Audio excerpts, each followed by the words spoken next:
आखिरी नबी सल्लल्लाहु अलैहि वसल्लम ने फरमाया, इन बेज़बान चौपायों के बारे में अल्लाह से डरो, इन्हें अच्छी तरह खिलाओ और चारा दो। कुर्बानी के जानवरों को मंडियों में लाने से कुर्बानी के वक्त तक बेज़बान जानवरों को तकलीफ देने के कई मनाजिर देखने में आते हैं। जानवरों को भूखा रखना, उन्हें लाने ले जाने, गाड़ी से उतारने या चढ़ाने के लिए तकलीफ दे तरीका इख्तियार करना, कुर्बानी के जानवर पर सवारी करना, जानवर को घुमाने के नाम पर बच्चों बड़ों का बिला वजह उसके कान मरोड़ना, दुम खींचना, शोर मचाना, जिससे जानवर बिदकते और डरते हैं। यूं ही बिला ज़रूरत कुर्बानी के जानवरों को भगाना, जिससे वो हाँफने लगते हैं।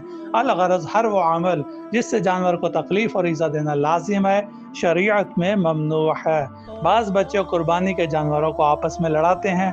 हदीस में है कि नबी अकरम सल्लल्लाहु अलैहि वसल्लम ने जानवरों और चौपायों को आपस में लड़ाने से मना फरमाया।